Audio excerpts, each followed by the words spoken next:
Falar sobre autismo pode parecer tão desafiador, mas quando nós temos pessoas sensíveis e preparadas, capacitadas para acolher famílias e transformar essa realidade tão desafiadora, isso é um passo significativo. Por isso, hoje, aqui no podcast do VOPcast, eu tenho a grande alegria de receber a doutora Letícia.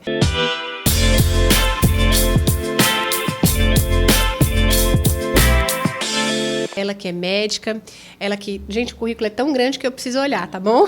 Neuropediatra, especialista em autismo e desenvolvimento infantil, e disse sim ao nosso convite para que, nesse bate-papo, você possa receber informações e instruções para que a sua casa, a sua família também possa se sentir acolhida. Letícia, muito obrigada em ter aceito o convite. Fico muito honrada em te receber aqui nesse episódio tão especial, viu? Muito obrigada. Obrigada, Amanda. Eu que agradeço.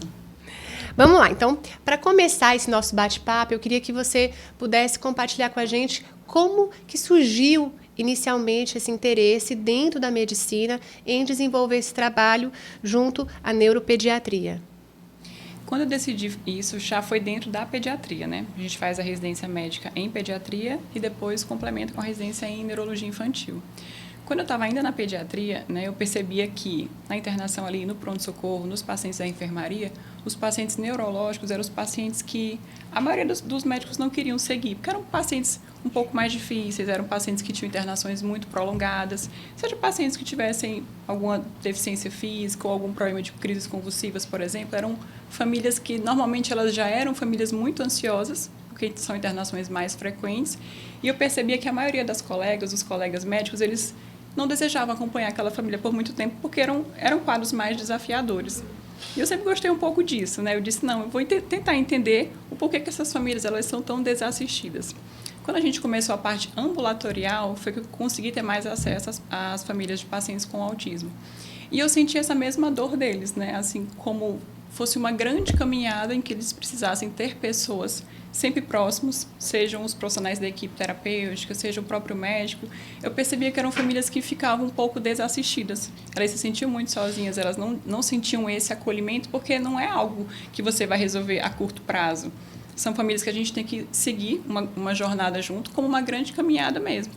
E dentro dessa situação, como um diagnóstico que não tem cura, porque o autismo ele não tem cura até porque ele não é considerado uma doença, né? Ele é considerado uma condição, um transtorno porque é uma condição. Como não há cura, a maioria das pessoas acham que é daquele jeito mesmo, como não tem jeito, aquelas famílias não precisam de ajuda.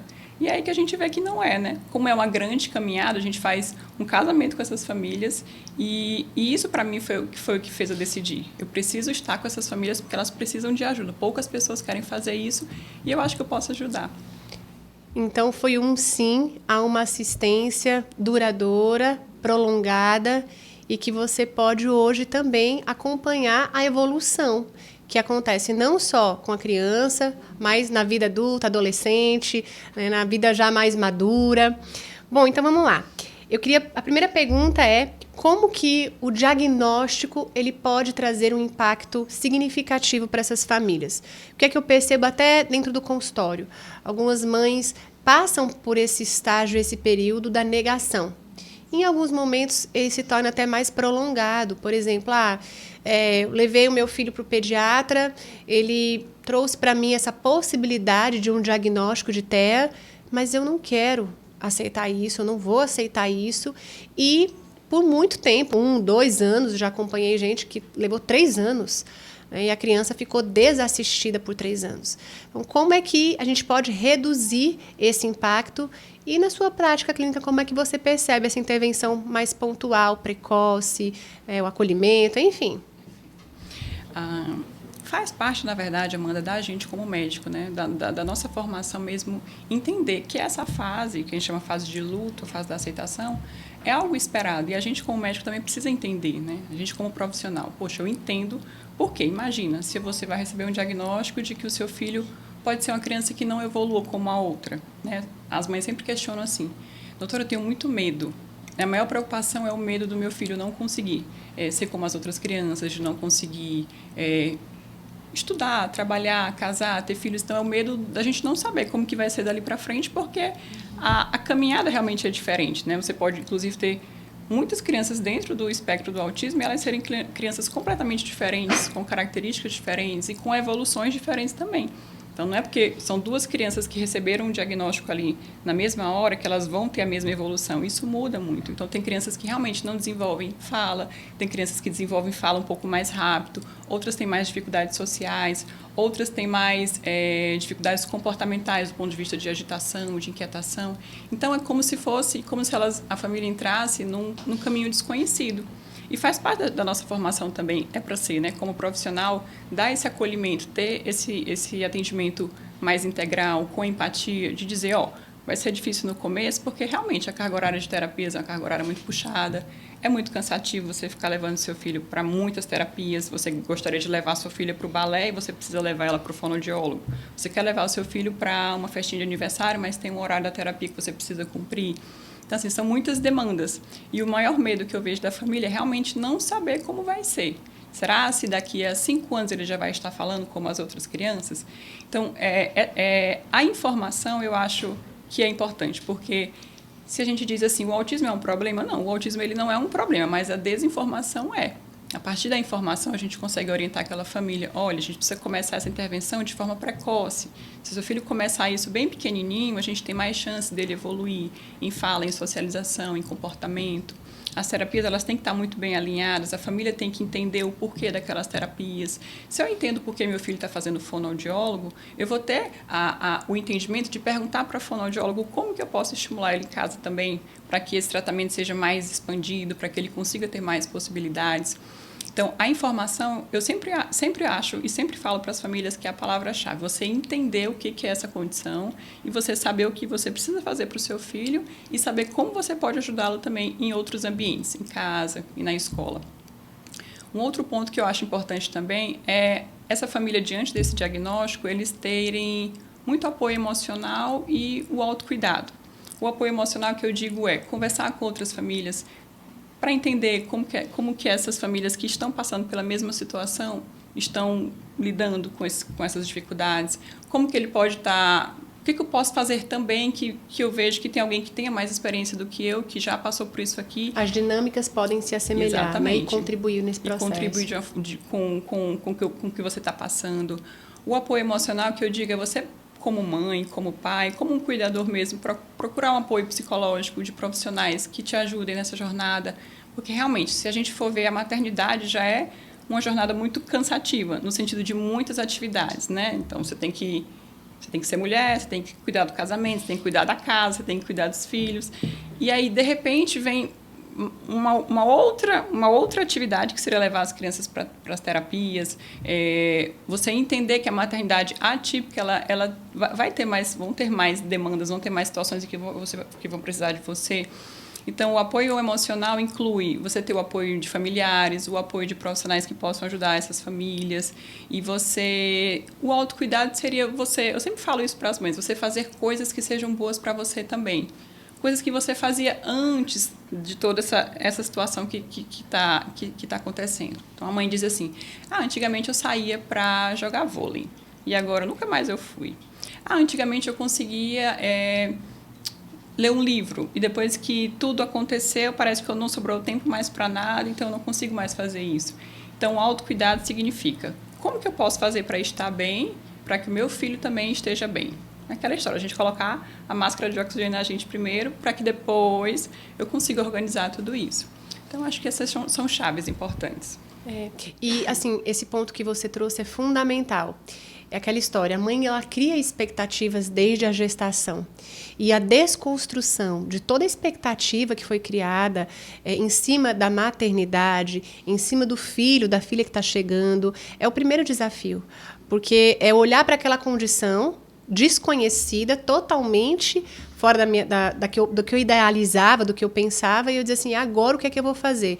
Então, romper com a barreira do medo, do desconhecido, é o primeiro passo. E o segundo, promover saúde mental, autocuidado, para que essa mãe ela tenha condição emocional, fisiológica, enfim, de se cuidar e ser esse apoio para o filho também. Então, eu acho que de forma muito prática, o diagnóstico ele não deve impedir você de se enxergar como mulher, como mãe.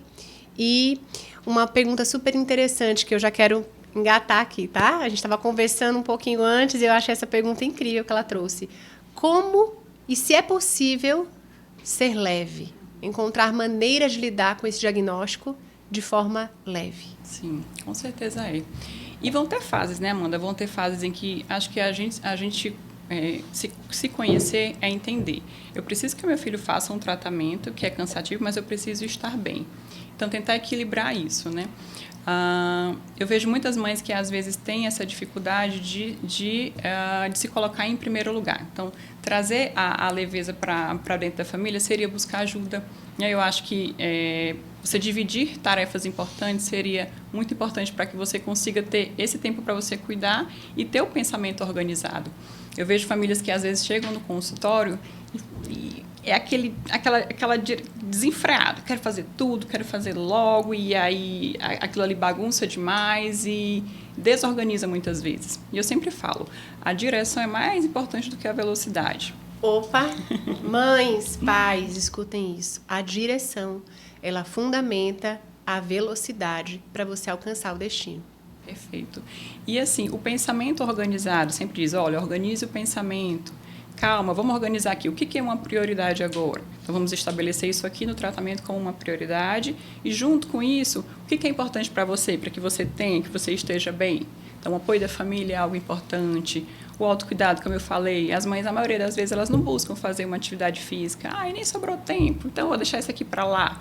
Mas o pensamento organizado seria eu oxigenar esse cérebro dessa mulher ou desse pai, né? Eu falo aqui sempre cuidador em contexto de mães, porque realmente são a maioria. Mas oxigenar esse cérebro seria, deixa eu respirar aqui, deixa eu entender o que eu preciso fazer como prioridade, não ter pressa, mas também não perder tempo.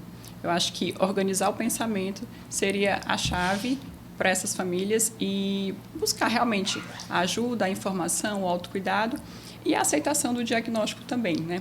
Aceitar o diagnóstico faz parte, porque só a partir disso realmente que você vai entender o tratamento, vai entender a evolução da jornada. Então, entender que o seu filho não é um diagnóstico, mas o diagnóstico faz parte dele. E de forma bem prática, essa tua dica, assim, acho que ela pode contribuir significativamente para as famílias, porque quando eu organizo a desordem mental, eu também consigo lidar com a desordem emocional. Os pensamentos geram sentimentos e emoções e externalizam comportamentos, né? Então, quando eu consigo organizar essa desordem, eu trago ordem ao ambiente e à projeção desse tratamento. Então, assim, uma dica prática, eu acho que você pode, como mãe, como cuidador, como família, escrever em um papel tudo que está te trazendo angústia. E diante dessa angústia, você poder buscar essa ajuda emocional, suporte em psicoterapia, com o médico que te acompanha. A partir disso, listando essas demandas, também fazer uma progressão de metas de médio, curto, médio e longo prazo com o seu filho. Então, assim, nesse primeiro momento, a curto prazo, doutor, o que a gente pode fazer nessa condição? A médio prazo, doutor, o que a gente pode fazer? A longo prazo, doutor, o que a gente pode fazer? Por quê?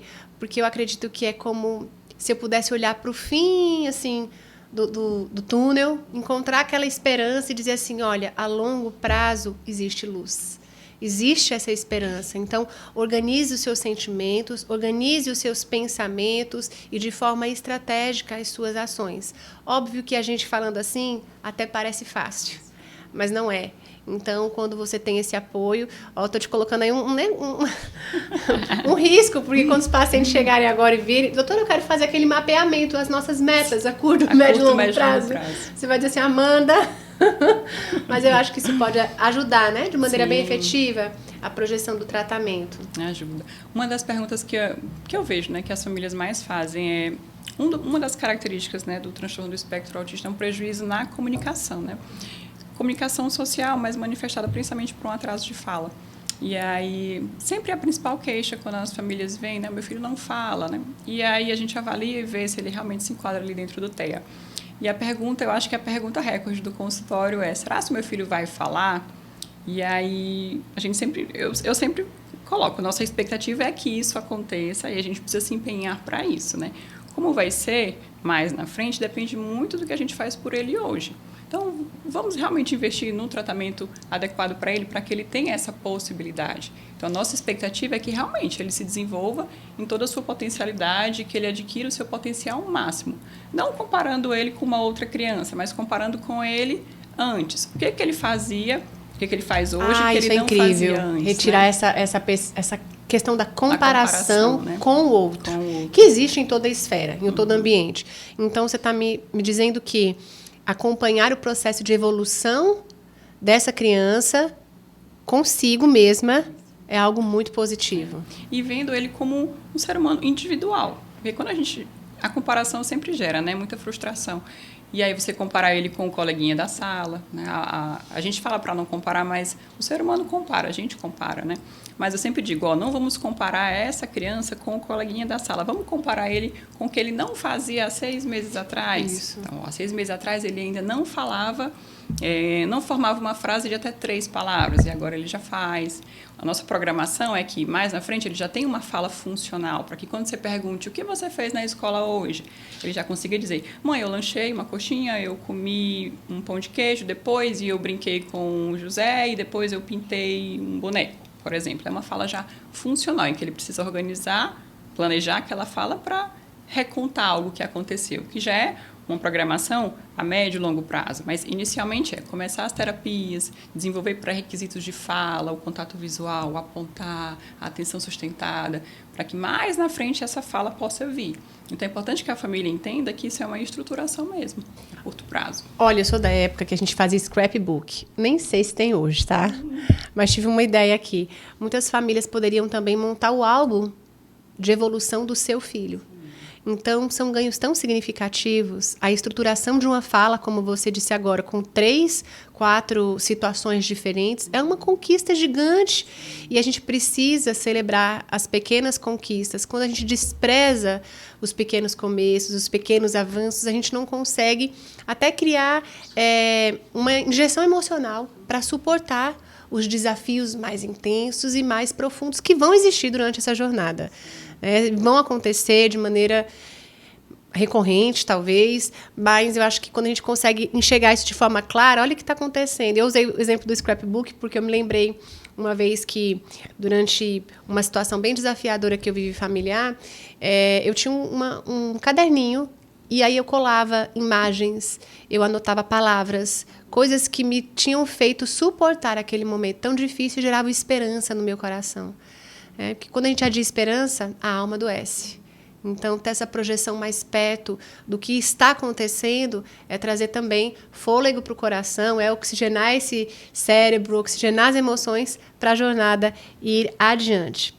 Então, vamos lá. Como que o diagnóstico de autismo ele também pode influenciar esse vínculo familiar e, a gente está falando de projeção de meta, a construção de uma rotina familiar? Qual é o desafio maior? Como é que você percebe que, Amanda, o vínculo ele fragmenta e aí daí estruturar uma rotina fica bem mais desafiador? O momento do diagnóstico, Amanda, que é um momento realmente muito, muito desafiador, né? Que traz muitos sentimentos, é comum que a gente veja a família se desestruturar. Eu falo isso porque sempre nas primeiras consultas é comum que venha muita gente, né? Quero saber o que a criança tem, então vem pai, vem a mãe, às vezes vem a avó, vem bastante gente. Com o passar das consultas, eu começo a perceber que a maioria das vezes começam a vir só a mãe. E eu pergunto, cadê o pai? Porque eu deixo anotado o nome da mãe, do pai, todo mundo que vem eu anoto os nomes, até para eu já ir chamando também pelo nome, e a maioria das vezes eu já conheço todos pelo nome mesmo. E aí é comum que a gente perceba, que a gente veja no cenário, os pais, né, acabam, a estrutura familiar do casal se desfaz e é comum que eles se separem, né? A jornada é tão desafiadora que muitos não permanecem, né? E não só o pai, que às vezes a mãe e o pai que se separam, mas os amigos, eles se afastam, né? Algumas vezes pode ser uma criança muito hiperativa, irritada e que às vezes pode ter alguns comportamentos agressivos, as pessoas não permanecem. Então, aquele grupo de amigas, ele vai se afastando. Aquela criança que já frequenta a escola, ela passa a não ser convidada na festinha de aniversário. Se você conversar com mães atípicas, elas vão dizer que isso acontece a todo tempo. Teve o aniversário do coleguinha da sala e o meu filho foi o único que não foi convidado. As famílias, elas evitam esse contato Seja porque é cansativo mesmo, porque aquela mãe está sempre atarefada, ou às vezes nem sobra tempo para ela ir mesmo. Mas eu acho que convidar o coleguinha é o comportamento daquela criança que incomoda o ambiente. Então, é comum que a maioria das vezes essa mãe esteja sozinha mesmo. Às vezes, os avós são a estrutura familiar que mais fica, né? Eu vejo muitas mães com avós que vêm em consulta com a criança.